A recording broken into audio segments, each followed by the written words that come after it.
Welcome, everyone, to our conversation today. I'm Lisa Witter. I'm the founder of the Tantric Arts Collective. I'm really delighted and thrilled to be here today with Michelle Bouvier, who is a fellow member of the Tantric Arts Collective. She is very deeply experienced in embodied wisdom, embodied movement. She's an amazing guide, has been doing this for 25 years. She teaches embodied resilience in our Tantric Arts Collective Facebook group every third Wednesday. Today, we're going to be diving into body wisdom and resilience, not just as, hopefully, not just as concepts, but as something that we actually live and embody, hence embodied resilience. Michelle has this very powerful way of articulating the difference between leading with the mind and ideas versus truly leading with embodied wisdom. We'll be exploring why shifting ideas to embodied wisdom is crucial, for resilience, but also for these times. I think that Michelle has a really powerful view and a way of talking and speaking to that, so that it's not just this abstract idea, but it's something that we can truly feel beyond just the intelligence side of it, but something that's truly physical. Michelle will also be sharing a bit about her mentorship programs designed to really support this process and guide others in cultivating deep resilience and embodied wisdoms in their work and in their lives. So welcome, Michelle. Wonderful to be here with you.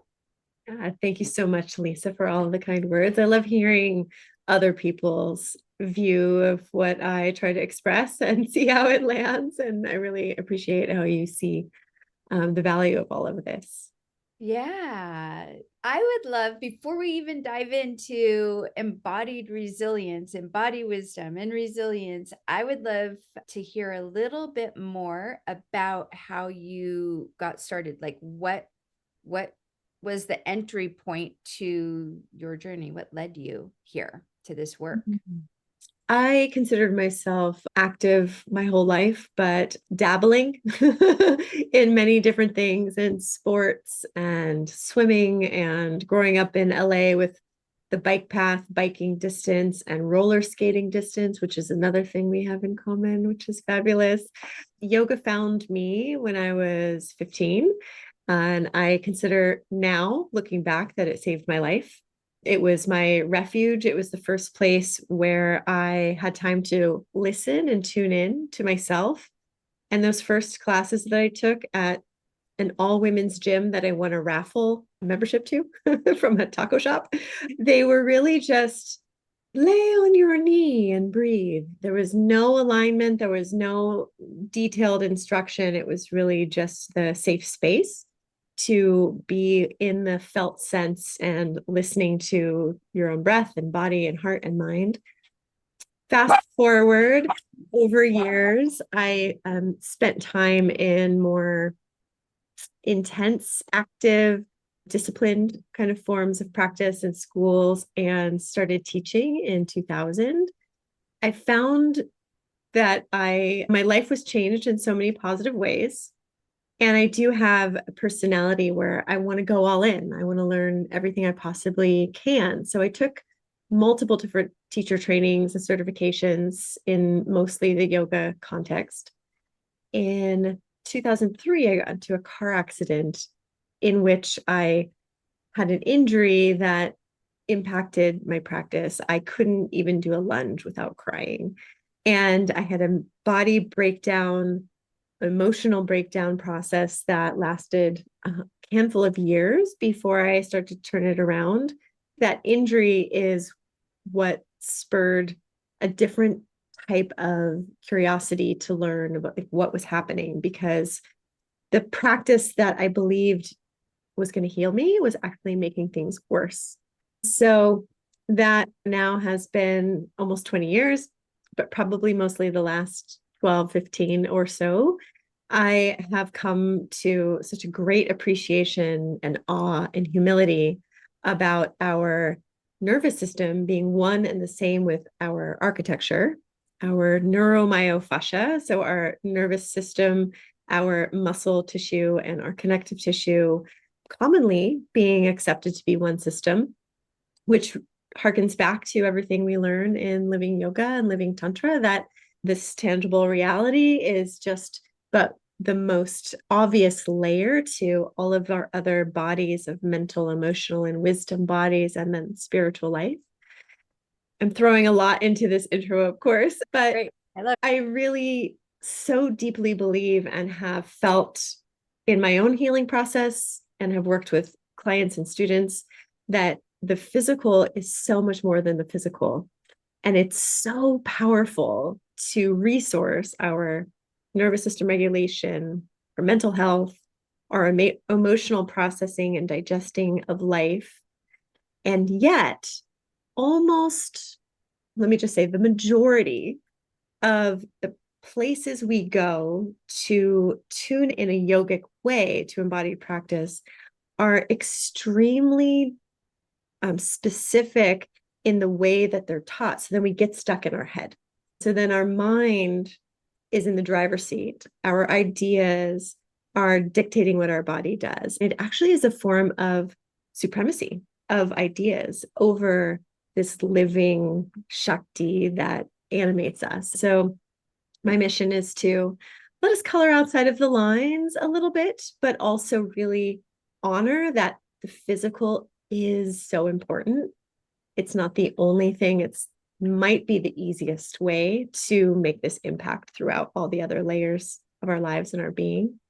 In this process, I feel now I am 46 and I feel more put together, tuned like an instrument, alive on purpose, and with the trust that I can not break down again. Or if I do, I know how to put myself back together, we could say, than I ever have.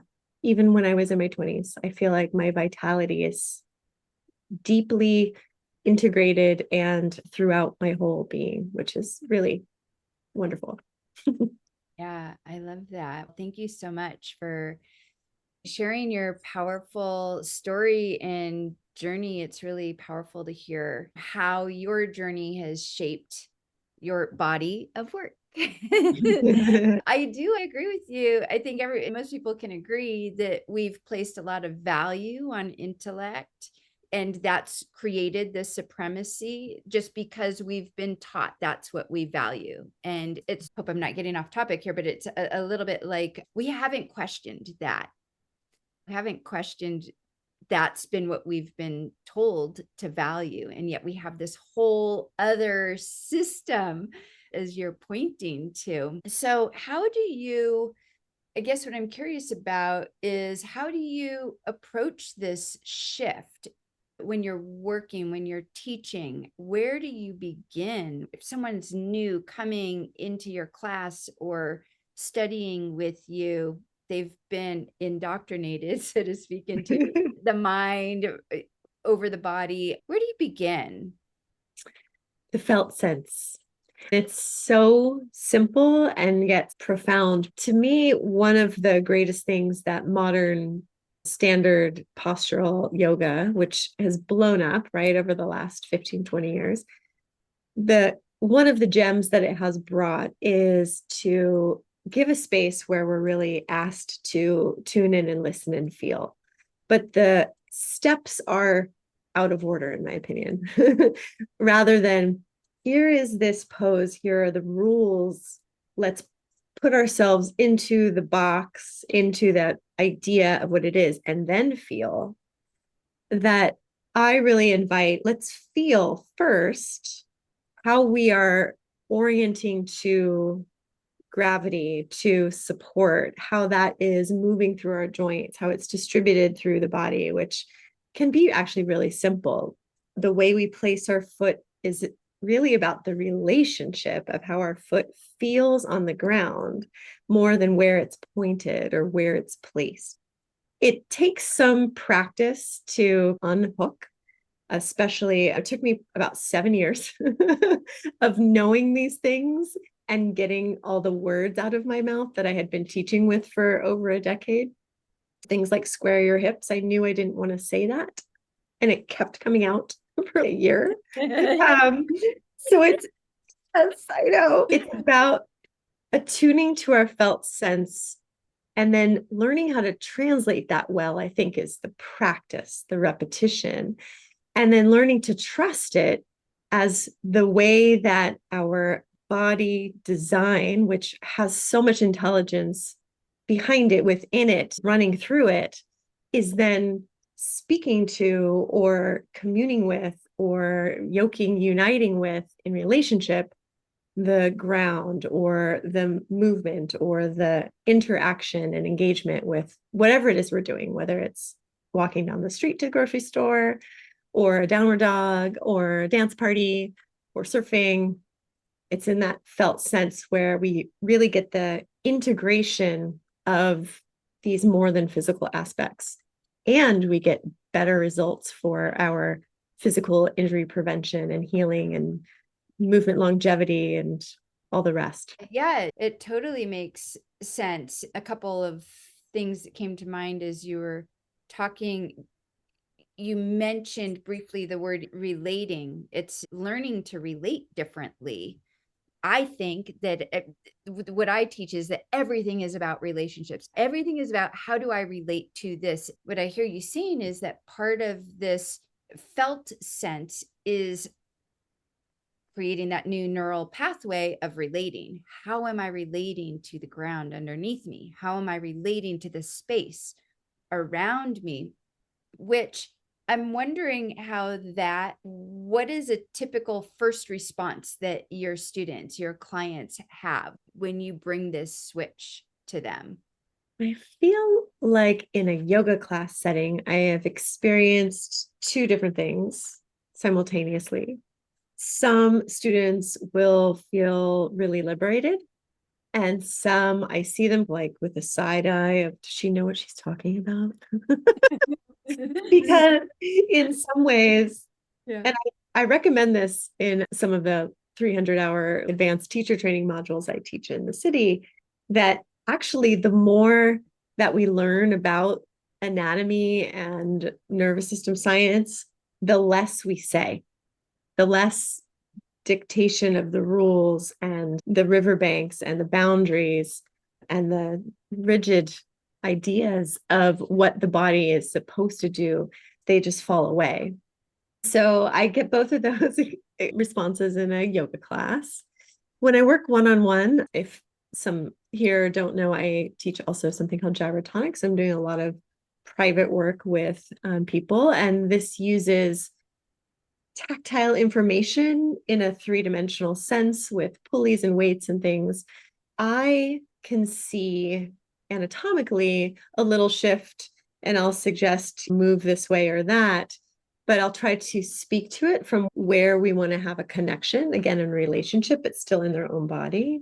I feel like those people feel very open. It's a different context where they're really putting their trust in me, maybe a little bit more. And they always seem very happy. And I've had a lot of experiences recently where clients remark on how much less stress they feel. They're not coming in for that in that context. And they've remarked on how intense their lives have been, but that they keep coming as much now for their body as for their mind. That's nice to see. It sneaks in even when it's not on the surface for them. It's not a yoga class per se. Yeah, the liberation piece, I'm guessing, connects with that decrease in stress, liberated from the stress of things. But like you said, it's not like they're coming in for that, but it's almost like an immediate side benefit. It sounds like that coming in for this practice with Michelle, and I'm coming out with, oh my gosh, I feel liberated in ways like I didn't know. I'm imagining this, so you can correct me if I'm wrong, but I'm imagining that, oh my gosh, I didn't even realize that my body could feel this way because I've never even explored it. So in that way, there's some liberating, but I'm wondering how this works because you came from I hope this isn't geeking out too much, but because you came from your history of having been injured, how does embodied resilience support people who are in chronic pain? Mhm. And why is that different than just going to physical therapy? Yes, it Yeah. depends. Of course, nothing is black and white. There are various levels and experiences and of practitioners in all domains with different plethora of their own skills to draw upon.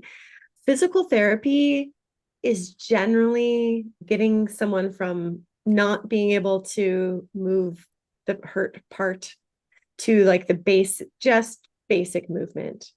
And then there's a big old gap in moving from like just basic functioning to doing other things, to going back to our full range of motion or full range of activity. Also, there is a paradigm shift that's happening in anatomy and biomechanics that takes a really long time to take root in changing all of the textbooks on Earth. It's a little digression, but I'm getting to the point. I have considered going to get my doctorate in physical therapy probably once a year for the last 10 years. I have spoken to a few of my own mentors in movement science who have reminded me each time that still they don't know of any physical therapy schools that are taking into account as much of the nervous system, mind body interrelationship, but primarily the three dimensionality of our joint movement, because we've inherited this mechanistic anatomical paradigm that is falling away with a lot of the discoveries of this neuromyofascia or our connective tissue as a big three-dimensional web, where what I have learned in helping people rehab, which I do, I am not a physical therapist. I don't really advertise it, but it happens. I've learned from something called the Axis syllabus. It is looking at the functional relationships and the geometries of the joints, which never move in one plane, but all of our biomechanical language speaks to only moving in one plane. Then we're speaking of something that's taking it away from reality. As far as pain, we have two things. We have our nervous system capacity, like a bucket, that if it's full, any little thing is going to be painful. How can we drain the bucket? There's so many different ways that you and I have learned through breath and meditation and living yoga that have nothing to do with even the movement itself to drain the, the charge or the pull on the nervous system, the stress. That's one piece. And then really giving the agency to the person to honor their sense. Of course, hopefully guided by understanding, what muscle families and connections need to be addressed. I feel like there is a big piece that's missing from not all, but a lot of physical therapy that we can get in actually a easy way if we have the right guide to understand that nervous system aspects and the new biomechanics. I have surprised myself when working with people. Sometimes I almost feel like I'm just a channel where I understand enough and I'll be like, this idea comes to me, try this, and it works. And I had never was taught it before. There's also something a little bit mystical in that. I don't know if you've ever had that in guiding meditation. I've definitely had that in yoga classes where words will come out of my mouth I've never said before, or a sequence, and it just lands. I also think what you're speaking to is connection, Mhm. like that we are connected. When you're really connected with another person, you can say, you as a facilitator, what I hear you saying in that example is that you're feeling what they're feeling in a way. It really takes a good facilitator can imagine and then actually have a felt sense in their own body of what might need to happen. And that takes mastery for you to just, you're describing that is something that takes mastery. So clearly you have mastery over this. And I also hear that there's an intuitive part as well. There's that felt sense, which is the intuitive part as a facilitator too. What I also hear you saying is that without even saying it, you're guiding your clients to tap into their own intuition, to feel what movement feels good, rather than doing, okay, you're going to do this pulley, rotational pulley, blah, blah, blah. They might get in physical therapy because that's what the textbook said in my physical therapy training, that if I want to heal rotator cuff, I need to do these, whatever. It's a whole different approach. I found that even though our bodies are what we inhabit from our first to our last breath, they're probably what you started saying when we put our ideas and this cognitive ability on a pedestal, the disconnect of what our felt sense is actually saying to us is so common. People are looking for help because they either don't understand or aren't aware that they can listen, or aren't given the permission or the context that listening is important, because pain and pressure and pull and compression, these are all very tactile pieces of information. It's like a language that if we can learn how to translate it, we're given the right support and cheering on to really listen. There is so much information there. It's interesting to ask for more detail. What I usually experience is, oh, my shoulder hurts. So where? Oh, here. What? Tell me more. Does it feel hot? Does it feel like it's a traffic jam? Does it feel like it's shooting? There's so many different clues. Those clues from the felt sense are the richest to lead us in the right direction. And usually what feels good is good. I want to take a little turn in our conversation here, because one of the things that I find really interesting or compelling about your approach is how, when I was reading about your mentorship program, how you weave ecological and spiritual integration into emotional resilience. Can you speak more about that? I'm super curious about that aspect of your work. Yeah. We're getting meta. To me, my background before movement science was in ecology. I thought that I would take people on yoga retreats to open their senses to experience the natural world, and then also teach yoga to the biologists in the jungle. To me, it was always the same. They're speaking of the same teachings. Tantra, even more so, that it's all connected. We're all in this web of reciprocity, of give and take, and of relationships and relationality that have ripple effects beyond what we see.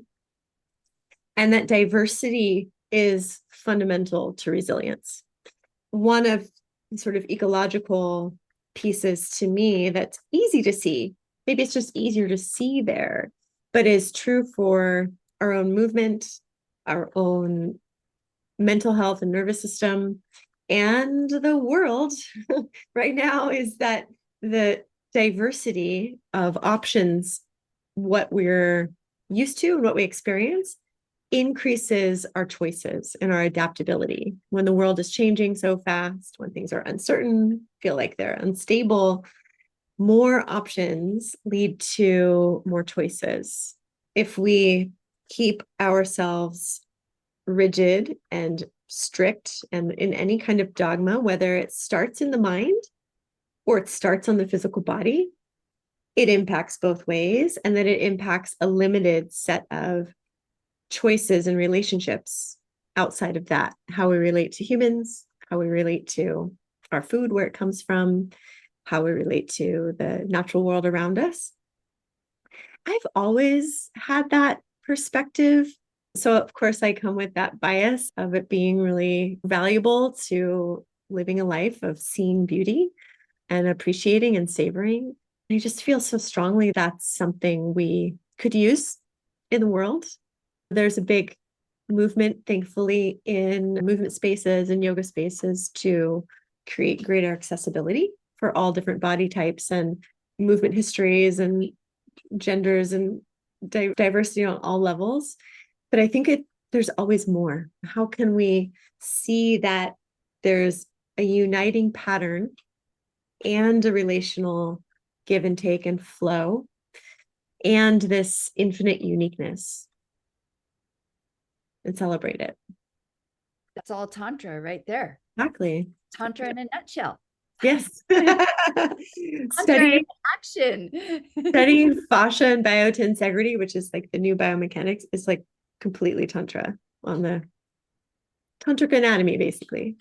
So back to my comment of what you were just discussing, what I love about what you're doing is this idea of opening options. It feels like liberation to me. You're opening options. Yeah.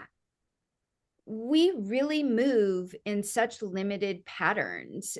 If you're sitting all day or you drive a lot for work or you're just sitting and you're only walking, even if you're like me, someone who's active, but you're still like hiking or you're biking or you're doing, that's still very limited movement patterns.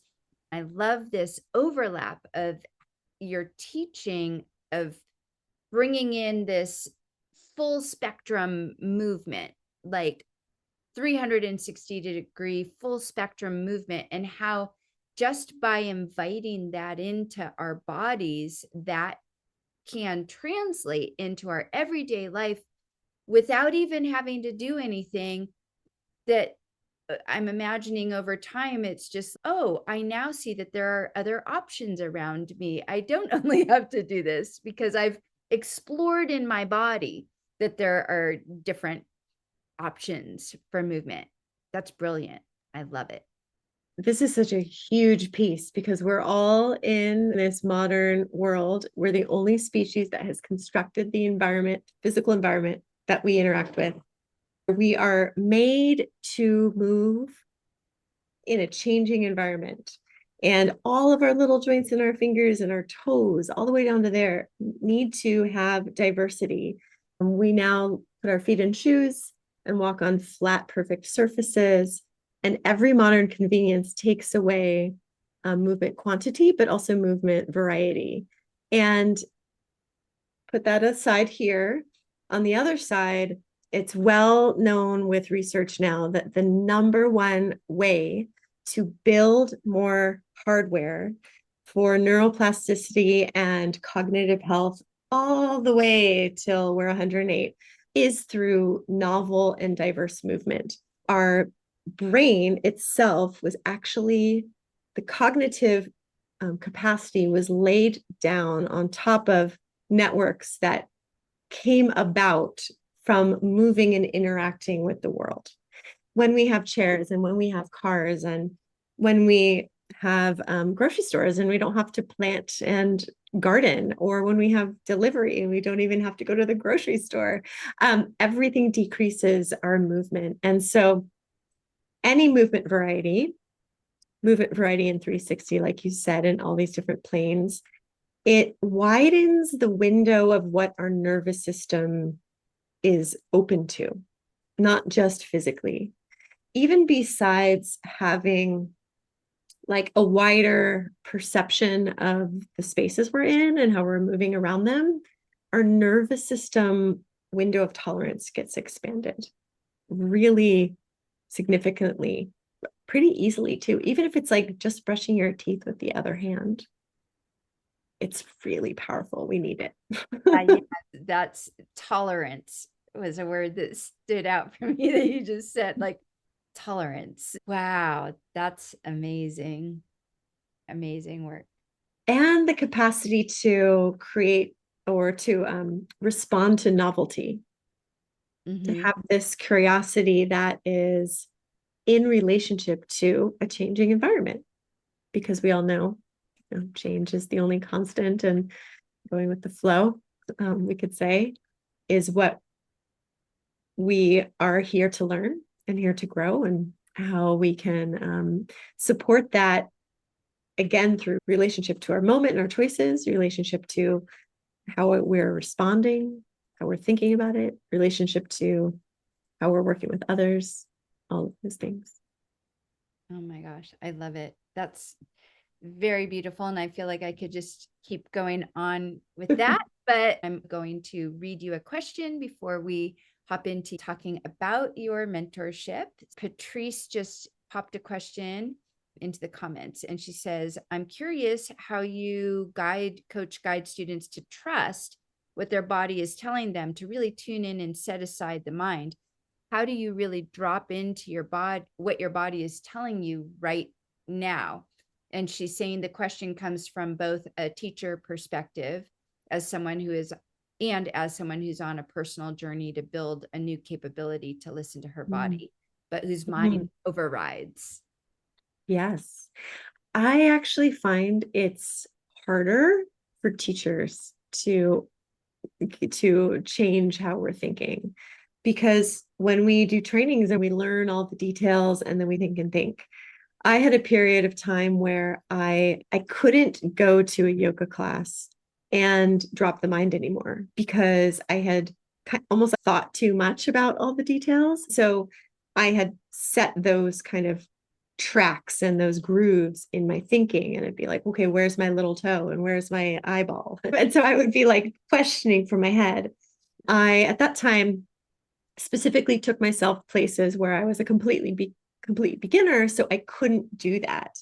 That's one strategy that we can use, is to change the context, change the practice, do something that you're so totally a beginner with. If we're talking about embodied practice where you can't think yourself into it. The other is, as a guide, the easiest felt sense to take us out of the brain is in something that's outside the skin. We have two kinds of things. We have sensation that's on the surface. I feel my this wrist feels this hand, or I feel my seat where my sit bones are really bony on my little wobble chair. It's no padding. I feel that. Or we have what we feel internally under the skin, which is commonly termed interoception. And then we also have where we are in space, proprioception.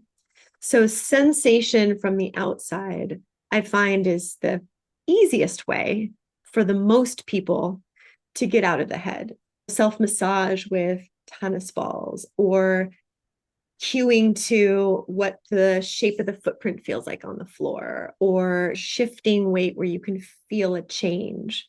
We'll get more sensory information when there's actually change. If I put my hand on my arm and I just leave it there, there's information. But if I squeeze and soften, or there's a little pulsation on and off, we'll get more information to the nervous system. Try something new where you're a beginner.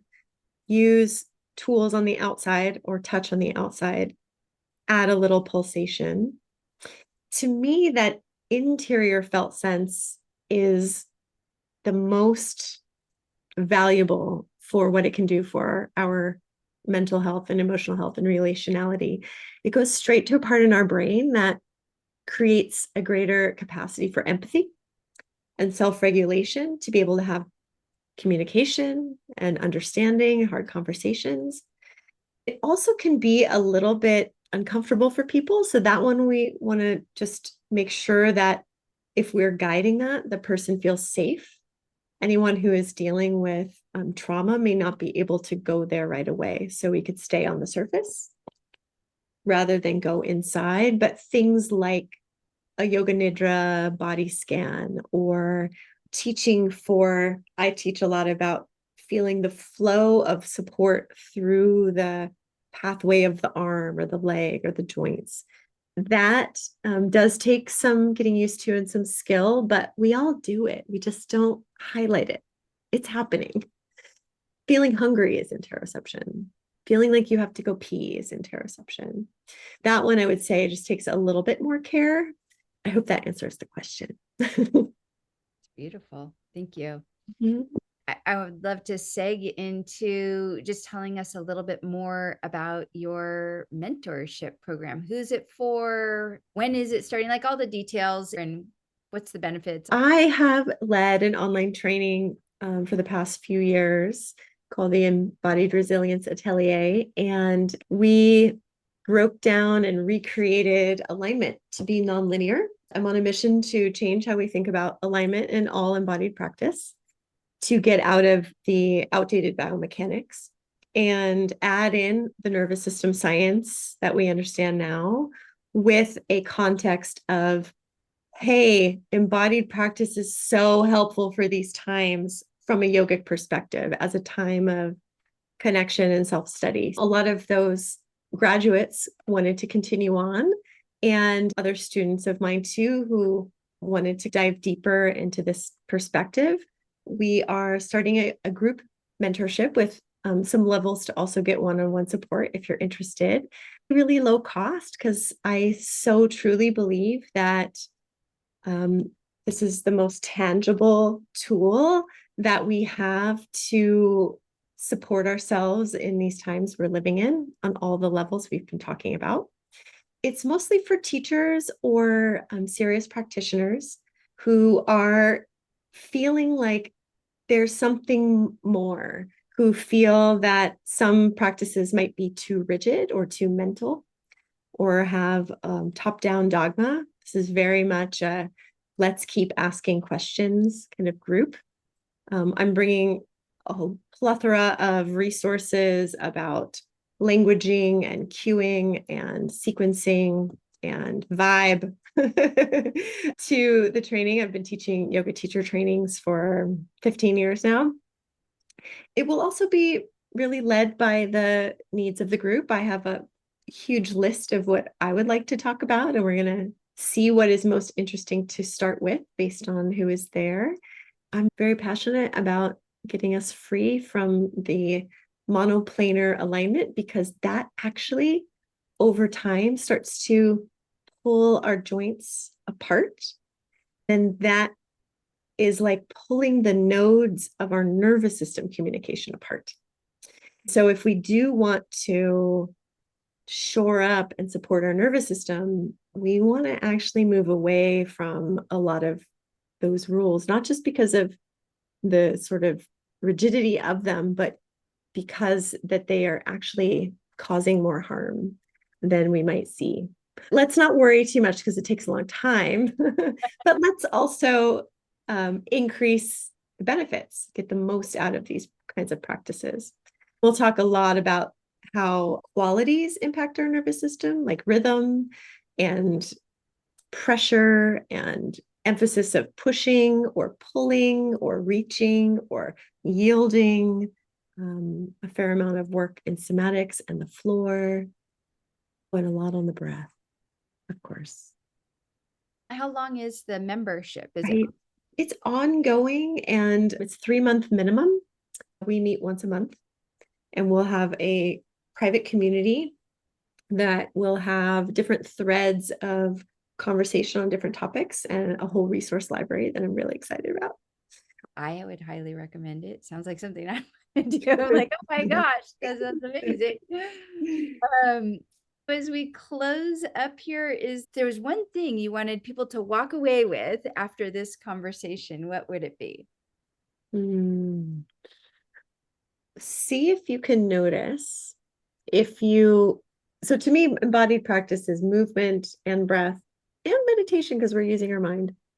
But if you're doing a physical practice of any kind, see if you can notice if your brain is telling your body what to do, or if you can shift and feel and go from the feeling with how you could navigate something that feels more whole. And by whole, full participation of your whole body, distribution of the effort, distribution of any sense of stretch or tone, so that it's as evenly collaborating as possible. And that is going to lead you in the right direction of good for your physical body longevity, injury prevention, and good for your nervous system with a little sprinkle of make it fun and playful, not too serious. And if you want a little taste, if you want to savor a little bit of Michelle's work, please do mark your calendars for the third Wednesday of every month, right here in the Tantric Arts Collective group, and at 9 a.m. Pacific time. She teaches her embodied resilience. You can get a little taster of what the work is all about, and then check out her mentorship program. Thank you, Michelle. Wonderful to be with you here today. We'll see more of you coming soon. And thanks to everyone watching or replay. Thank you so much. And thank you for being part of our community. We'll say bye for now. Take care. Bye. Thanks, Lisa. Welcome.